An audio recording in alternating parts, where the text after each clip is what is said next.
Ça tourne? Ça tourne. Il était une fois, dans la ville de Foix, un marchand de foie qui m'a mis les foies de nourrir ma foi. Arrête le courbouillon. C'est un blog, le blog d'un grand prophète. Le prophète des profondeurs. Hug. Oui.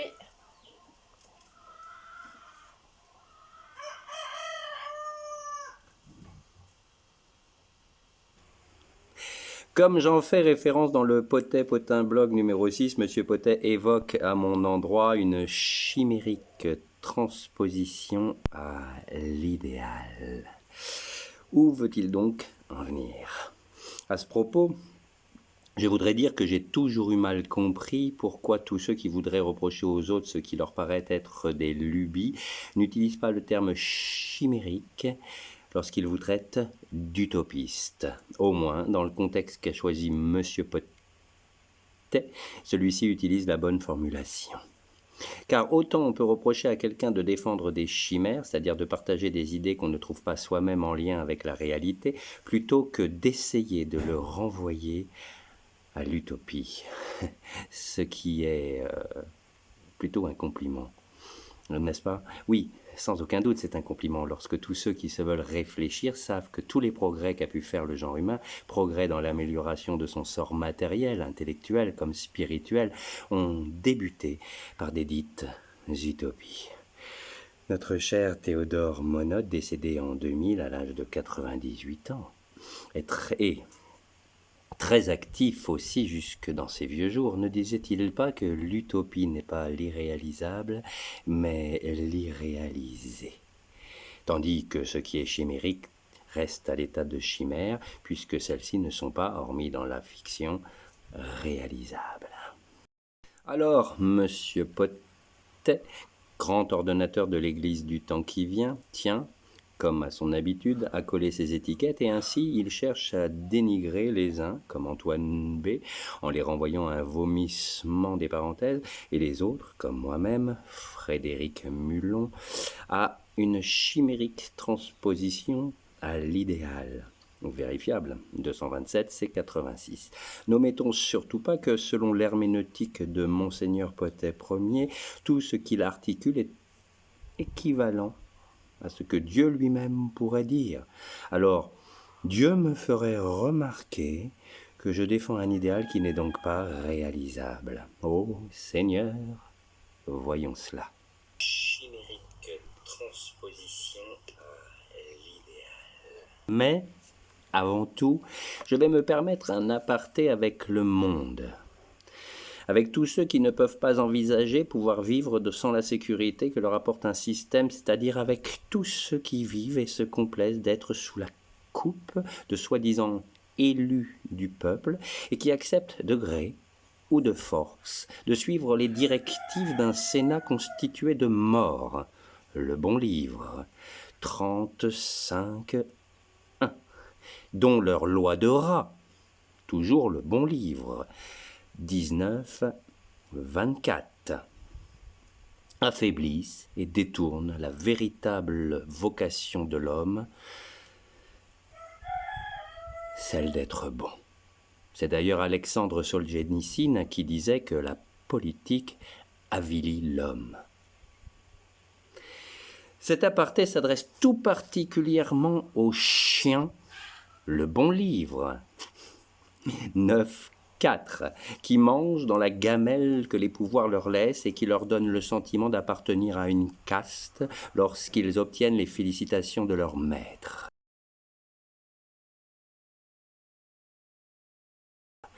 Une caste qui est atteinte de tous les syndromes liés au sentiment de supériorité, ne l'omettons pas.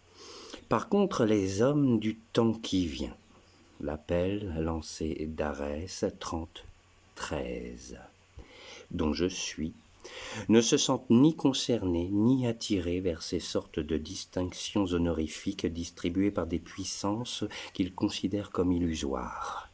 15-6 de l'appel. Car leur priorité, dictée par le lien qu'ils ont tissé avec l'univers, les font s'éloigner des récompenses et des honneurs du monde, des degrés et des succès auquel porte le monde.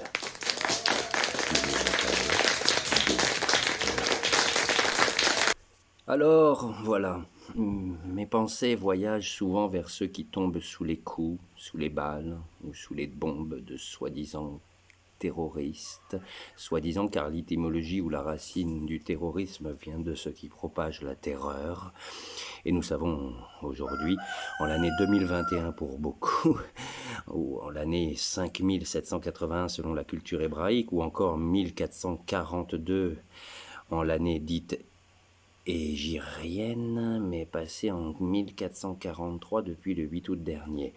Nous savons que les principaux propagateurs de la terreur à travers l'histoire sont soit les dirigeants politiques, soit les dirigeants religieux, même cuisse, comme dit le créateur, Arès, qui ont provoqué la grande majorité des guerres que l'humanité ait connues, que ce sont eux, dans la grande majorité des cas, qui sont à la source des pires abominations. Ils savent parfaitement déclencher l'horreur comme la terreur et génèrent ainsi la peur. Ce n'est donc pas pour rien que Jésus à Arès soit venu insister sur le fait que cette engeance couvre le peuple de ténèbres et d'effroi. 22, 11. Ce n'est pas peu dire, n'est-ce pas? Bref, ce voyage que je fais vers ceux qui ont subi et subissent les sévices de différents systèmes me permet de ressentir au plus profond de moi les salissures que provoque sur nos âmes cette engeance maudite, issue des princes du culte, des géniteurs des prêtres et de leurs serviteurs. L'appel 1, 4. Mais aussi toutes les meurtrissures qu'ils ont infligées à notre humanité et que nous portons dans nos chairs. Ce sont ces mêmes meurtrissures que Jésus nous montre à Arès à travers le sang versé d'un corps transpercé et de ces plaies qu'il est venu livrer au regard et aux mains de tous. L'appel 8, 4. Personnellement, je trouve très rassurant que le Créateur, par la bouche de Jésus, soit venu nous informer que cette engeance a anéanti leur race par le mal qu'elle sécrète dans tous les siècles. Toujours l'appel 8.3. Vous aurez donc compris que je ne suis pas de ceux qui pleureront sur les malheurs qu'on verra le jour où notre héritage sera repris aux voleurs, comme l'annonce la parole. Pourquoi ne pleurerais-je pas ? Mais parce qu'il leur a été laissé le temps d'écouter les voix qui grondent, et même plus que le temps du repentir, l'appel 28.9. Alors qu'ils tardent et continuent de prendre des détours, ils subiront la violence. Et comme l'annonce aussi Jésus à Arès, beaucoup seront persécutés, leurs rescapés seront traqués, leurs femmes se prostitueront et leurs enfants seront dépouillés. L'appel 28, 23.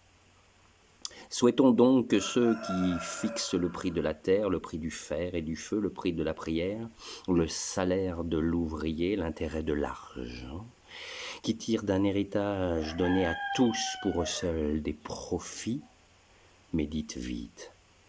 Ils ne seront pas pris en traîtres, non, comme ils ont, eux, la fâcheuse habitude de nous prendre par derrière.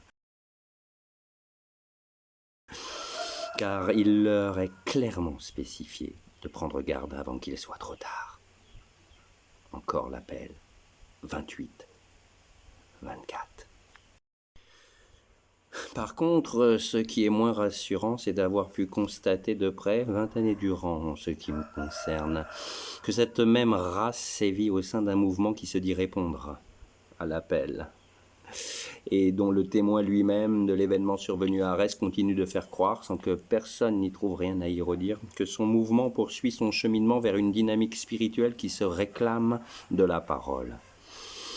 Et nous allons voir justement dans ce Potin Blog numéro 7 que c'est absolument faux, que c'est une honteuse et terrible tromperie. C'est d'autant plus faux que lorsque M. Potet annonce le 4 août 2021 sur son blog trompeur que la liberté absolue telle que définie dans la parabole du poulain agile n'a pas fini d'inciter le pouvoir politique à fixer un œil sur nous, vérifiable 232C56, c'est-à-dire sur eux, le mouvement des dits pèlerins d'Arès, il se fourvoie et ainsi trompe tout son petit monde, car il ose faire passer son mouvement pour ce qu'il n'est pas, c'est-à-dire libérateur. Entrée 198 de son blog trompeur. Comme nous allons le voir ici, il est si peu représentatif de la parole donnée à Arès et tout particulièrement du poulain agile, libre, du harnais que mettent les docteurs. L'homme est de chair, d'esprit et d'âme. Un poulain agile courant vers son but, libre du harnais que mettent les docteurs, des haies que dressent les princes du culte, ceux qui tirent bénéfice de le dompter et de l'atteler à leur char. Que les pouvoirs peuvent se rassurer, et même le féliciter d'avoir fait d'hommes et de femmes férus de liberté et touchés par le message donné à Arès des moutons de Panurge. Qu'une nation forte, hier comme aujourd'hui, va de l'avant. Ne s'arrête pas comme vous venez d'arrêter la France, comme si vous vouliez absolument faire de nous des lâches, des incapables. Bien que, en fait, nous le soyons vraiment, et que nous ne pouvons donc pas vous reprocher de nous traiter ainsi, je peux vous aider à faire des derniers courageux de la nation de véritables moutons de Panurge. J'ai pu l'expérimenter pendant près d'un demi-siècle au sein de mon mouvement, laboratoire du monde futur. Monsieur Potet et à sa suite sa clique prosélyte parle et philosophe tandis qu'il regarde les autres agir. Ce monsieur, comme à son habitude, capitule avant même d'avoir essayé de résister. Et il l'accompagne toujours, toutes ces formes de capitulation d'un faux prétexte, rester libre afin que ses ouailles puissent poursuivre leur propagande. Alors, ce voyage que je fais assez souvent moi-même, afin de ne pas perdre le fil des injustices et des souffrances qui parsèment nos existences, pour garder en mémoire toutes ces vies gâchées par les mensonges de technocrates sans scrupules, me donne de la force, et surtout il me permet de ne pas baisser les bras, de ne pas laisser se perdre ma volonté d'être. C'est peut-être ma façon de leur rendre hommage.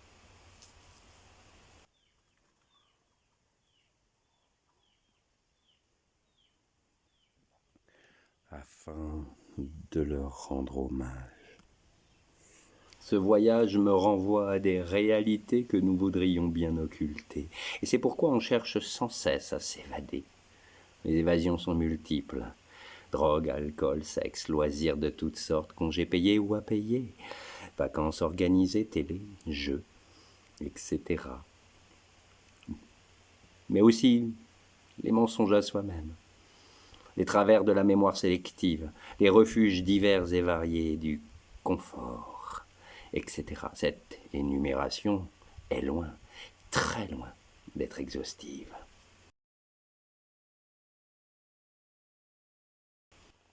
Je me suis permis d'évoquer de soi-disant terroristes. Aviez-vous remarqué? Bien sûr que oui. Je ne vais pas ici m'étaler sur la formation du terrorisme ni sur sa façon d'agir, car ce n'est pas le sujet qui est ici celui de l'idéal. Mais je dois dire que j'ai entendu dernièrement parler de dits terroristes qui se repentent et qui voudraient bien rentrer au pays.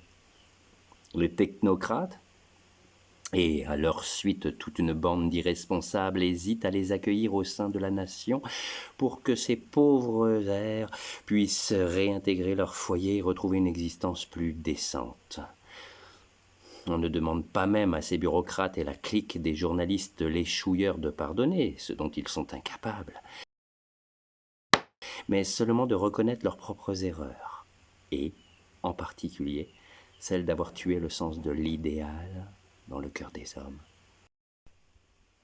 Alors ces décideurs, supposés être le gouvernail du navire sur lequel nous sommes tous embarqués, mais qui, comme nous le savons que trop bien, cherchent plutôt à nous incarcérer dans leur vision de la vie, à nous enjoindre à leur lubie de carrière et de puissance, à essayer de nous obliger d'adopter leur conduite, bref, à cautionner leurs nombreuses peurs autour de ce que la dite liberté peut évoquer pour eux, cette clique néfaste au bon déroulement de la vie va, s'ils le peuvent, continuer à détruire l'existence des jeunes après avoir étouffé l'idéal. Que ces jeunes soient mûrs ou immatures, cette jeunesse que j'évoque ne fait pas référence à l'âge, mais au cœur qu'on peut mettre à l'ouvrage. Peut-être que ceux qui suivent les vidéos que cette chaîne YouTube propose ont pu remarquer la banderole qui la représente. Law kills our youth, love heals our wounds. En français, la loi tue notre jeunesse, l'amour soigne nos blessures. Alors la race des technocrates, ces gratte-papiers entre les mains desquels nous confions nos vies, des individus que, personnellement, je considère comme des faibles qui se sont donné les moyens de pouvoir dicter la conduite des forts, des sous-hommes en quelque sorte, une catégorie de la lignée des bonobos qui a appris le langage des signes scripturaux. Et tous ceux qui lèchent leurs atours trompeurs pour obtenir un privilège ou une petite part du gâteau, après avoir tué le sens de ce qu'est l'idéal dans le cœur de notre jeunesse, veulent anéantir ce qui reste de vie dans les fibres humaines de ces jeunes en leur refusant l'accès au repentir et à la chaleur réconfortante de l'âtre familial. Car ne nous y trompons pas, ces jeunes, que le commun des mortels aisément manipulables affuble d'être des terroristes, ne sont en fait que la représentation d'une jeunesse perdue en recherche d'idéal. Ils sont partis, ils partent dans l'esprit de servir une bonne cause et se retrouvent au service des mêmes démons qui se veulent nous gouverner. Je ne vais pas ici faire la liste des idéaux que proposent les gouvernants car nous risquerions de mourir. Comme c'est le cas. Mais d'ennui, cette fois-ci. Argent, maison, voiture, loisirs, carrière, plouf plouf et replouf, 3 petits tours et puis s'en vont. 3 petits tours et puis on se barre et alors on se retrouve donc mal barré. Nobody knows the trouble I've seen. Nobody knows about Jesus. Oh no, no, no, no, nobody knows. Sometime I'm up and sometime I'm down, up and down and up and down. Nobody knows but Jesus. Nobody knows about Poté. Oh no, no, no, nobody knows. Nobody knows about Jesus. Oh, no, no, no, no, nobody knows. Sometime I'm up, and sometime I'm down, up and down and up and down. Nobody knows, and the world is sick. Oh, sick, sick, sick, sick, oh, completely sick. And I know, and I don't want to be sick. Oh, yes, my Lord. Oh, yes, my Lord. I want to be so close to you. Oh, my Lord. Oh, my Lord. Sur ce, revenons à la chimérique transposition à l'idéal dont le grand ordonnateur de l'Église du temps qui vient cherche à m'affubler. Bien sûr, je ne vais pas expliquer que si Monsieur Potet évoque une transposition, c'est qu'il y a quelque chose à transposer. Dans le cas qui nous intéresse, c'est le fait de transposer un idéal vers un autre. Mais à quel idéal veut-il faire référence? À celui auquel la parole du Créateur renvoie ou au sien? Car bien que Monsieur Potet dise ne faire qu'un avec la dite révélation d'Arès, il s'est avéré une évidente dichotomie entre les deux et au fur et à mesure de son soi-disant prophétisme. Sans tergiverser, nous pouvons même dire aujourd'hui que Monsieur Potet est antonyme à la création. Pour bien prendre conscience de cela, faisons un rapide tour panoramique autour de l'idéal auquel nous renvoie la parole donnée à Arès. Elle nous prévient que nous avons été créés pour être éternellement heureux, que ce bonheur a commencé d'exister dans des jardins. Et ce qui est primordial à retenir, c'est que le Créateur de toutes choses n'a, pour sa part, pas changé sa création. Non, depuis la période génésiaque, le Créateur n'a pas changé sa création et voilà où nous en sommes. Plan de bonheur pour l'humanité qui reste le même depuis sa genèse jusqu'à nos jours. Voilà ce qui en est dit. Ma volonté de rétablir le temps où s'écoulait dans mes jardins le tigre, le picône, le guillaume en assour, qu'on reverra entre les chaumes, la moisson faite. L'appel lancé d'Arès, 35-2.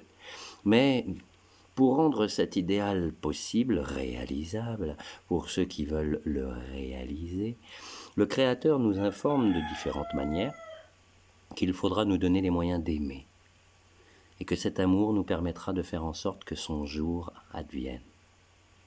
Donc, l'idéal, selon le plan génésiaque, c'est que nous soyons heureux, tout simplement, et pour longtemps, si ce n'est indéfiniment, et cela dans un univers sans commencement ni fin. L'amour, comme beaucoup d'autres aspects de l'existence qui amènent à la liberté, j'entends la vraie liberté et non celle qu'octroie un système selon l'idéologie en vigueur, est abordé sous des angles différents dans la parole. Tous sont susceptibles à pouvoir nous faire mieux comprendre ou mieux aborder ce qu'est l'amour, poumon de la création. Maintenant, voyons l'idéal selon Monsieur Potet. Eh bien, l'idéal qu'il enseigne est celui d'œuvrer à la restauration d'Éden pour que, enfin, nous puissions un jour vivre pleinement à l'image et ressemblance de Dieu. Un renvoi à la Genèse qu'il affectionne particulièrement. Faisons l'homme à notre image selon notre ressemblance. Genèse 1,26. Puis, Dieu créa l'homme à son image. Genèse 1,27. Et lorsque Dieu créa l'homme, il le fit à sa ressemblance. Genèse 5,1. Où trouve-t-on dans la description de la filiation de l'homme à Dieu qu'il fut texto créé à son image et ressemblance? Nulle part. Non, il fut créé à son image selon sa ressemblance. Alors, selon moi, c'est selon. Nous sommes à son image, mais sans se ressembler pour autant. Amstram, dram, piqué, piqué, coulé, gram, bourré, bourré, ratatam, amstram, dram. Allez, ce sera à l'image, sans se ressembler vraiment. Non, sans rire ni chipoter. L'image et ressemblance de Dieu n'apparaît dans la parole donnée à Arès que dans les annotations de Monsieur Potet et selon ses interprétations. Voici à quel moment dans la parole nous prenons conscience de notre proximité avec la création. Je suis si proche d'eux qu'ils peuvent ne pas me voir, mais qu'ils sont moulés à moi comme l'arbre poussé contre le mur du temple se moule au contour de ses pierres, se courbe selon l'arc de son porche. L'appel, un 11. Ou encore, ma voix entre dans l'homme, ma parole est dans la parole d'homme. Il tête la force dans ma force. Adame sort de ma bouche avec la lime filée. Le bon livre, 7, 5 et 6. Bon, reconnaissons qu'au premier abord, le rapport à l'idéal qu'a établi M. Potet et celui que propose le Créateur se rejoignent. Il faut noter que la parole donnée à Arès ne mentionne pas Éden. Non, non. Une évocation du pays des délices que M. Potet doit chérir aussi. Éden est un renvoi de sa part à ce que sont les jardins, cités par le Créateur à Arès. D'ailleurs, à ce sujet, M. Potet a écrit un article riche en images et en lyrisme qui se veut décrire ce qu'était cet Éden. Cet article s'intitule « La pommeraie », à lire absolument. Mais qu'est-ce qu'une pommeraie? N'est-ce pas un verger de pommes, comme une roseraie est un espace réservé aux roses? Mais où est-il spécifié que les jardins génésiaques étaient fournis en pommes, ou que l'arbre qu'Adamé frappe de parole, le bon livre, 14.1, puisse être un pommier? Nulle part, pas même dans la Bible. Ce sont les relents d'une imagerie bien ancrée dans la culture religieuse et articulée, semblerait-il, dans la longue période de l'obscurantisme moyenâgeux. Comme beaucoup d'autres relents d'ailleurs qu'utilise M. Potet pour expliquer ce qu'est la vie. Nous l'avions vu dans son évocation de Lucifer. Lucifer et Satan, les démons existent certainement puisque la parole les cite. Mais faut-il les rendre responsables de nos péchés? Que dit-il?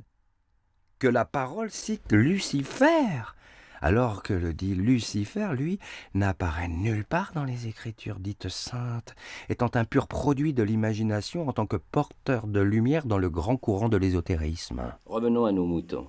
Mon petit popo, mon petit popo, mon petit poté, mon petit propro, mon petit propro, mon petit prophète vénéré. Le fruit de l'arbre frappé par Adamé pourrait très bien être une cerise. Alors Éden aurait été un délicieux jardin couvert de cerisiers, et M. Potet aurait pu intituler son article « La cerisée ». Mais la comédie de M. Potet aurait pu apparaître comme une concurrence déloyale faite à la comédie d'Anton Tchekhov. Alors, pourquoi ne verrions-nous pas ce jardin comme une oliveraie? Eh oui, l'olivier est mentionné plusieurs fois dans le Coran.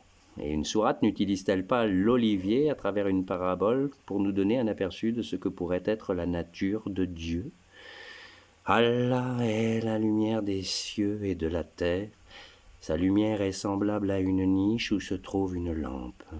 La lampe est de cristal et celui-ci ressemble à un astre de grand éclat.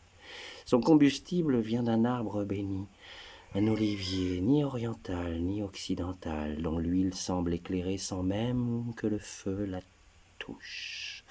La lumière, 35.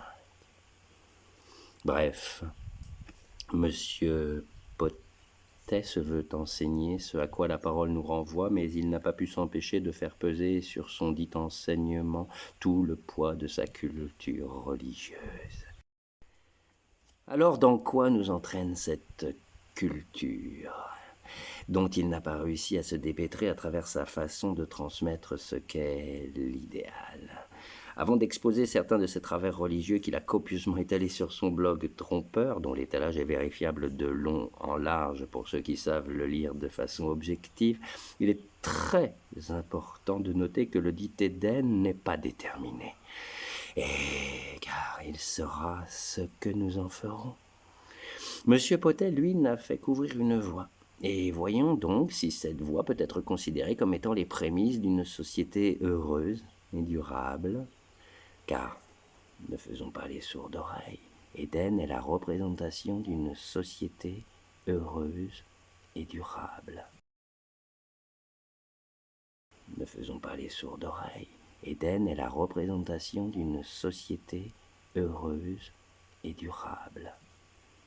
D'abord, lorsqu'il aborde le sujet de ce qu'est l'idéal dans son blog Trompeur, entrée 142, il écrit « Décoincez-vous, il faut être absolument libre pour retrouver l'idéal, le Père, l'Éternel, le Créateur, la vie, le bonheur, l'amour, appelez-le comme vous voudrez. » Bon, hormis le fait que dans l'échelle des coincés, les pendus d'Arès sont en bonne position, M. Potet aborde le thème de l'idéal comme si celui-ci devait être Dieu. Alors que le Créateur lui-même spécifie clairement dans son message que ce n'est pas croire ou ne pas croire en lui qui prévaut, mais les aspects constructifs qui ressortent de son enseignement et tout ce dont nous pourrons bénéficier. L'idéal n'est donc pas le Père, l'Éternel, le Créateur, la vie, le bonheur, l'amour, appelle-le comme le voudrait. C'est la proposition qui nous est faite de nous recréer librement comme nous avions été créés initialement par le Créateur. À la différence près que, initialement, sa création n'avait pas conscience ni du bien, ni du mal. Ou si vous préférez, elle ne connaissait pas les aspects constructifs de ce destructif de l'existence, et que, depuis, nous avons acquis cette conscience. À ce propos, M. Potet poursuit dans son entrée 142, intitulée « Apôtre de l'idéal », le propagandiste colporte une idée et appelle à la suivre. Vous n'êtes pas un propagandiste. Vous n'incitez pas à suivre, mais à se recréer. La teneur de ce propos est d'autant plus mensonger que manipulateur et relève lui-même de la propagande. Car M. Potet, tout au long de son mandat dit prophétique, n'a fait qu'inciter à le suivre. Et il est allé même pour cela jusqu'à pervertir le sens de la parole en lui faisant dire ce qu'elle ne dit pas. Ton œil a le feu, l'homme qui te suit voit l'île bleue au loin, alors qu'il y est enseigné. Ton œil, le feu, l'homme voit l'île bleue au loin. Le bon livre, 14-13. Quitte à rajouter des éclaircissements entre parenthèses, il aurait pu au moins avoir la décence de renvoyer l'homme au Créateur en disant « Ton œil, le feu, l'homme qui me suit, voit l'île bleue loin. » Mais il n'a pas pu s'empêcher, comme à son habitude, de tout ramener à sa petite personne. Pourtant, entre nous, il spécifie bien dans le liminaire de l'édition de 1995, dite du missionnaire, « Je lis à Christiane mes différentes versions. Elle éprouve comme moi la peur de trahir quelque chose d'irremplaçable, l'originalité profonde du message, en voulant trop le clarifier. » Pourtant, elle convient que cette révélation, telle que je l'ai entendue et transcrite, n'est pas publiable sans compléments grammaticaux et lexicaux. Nous convenons de placer entre parenthèses les liaisons grammaticales manquant dans la révélation originale.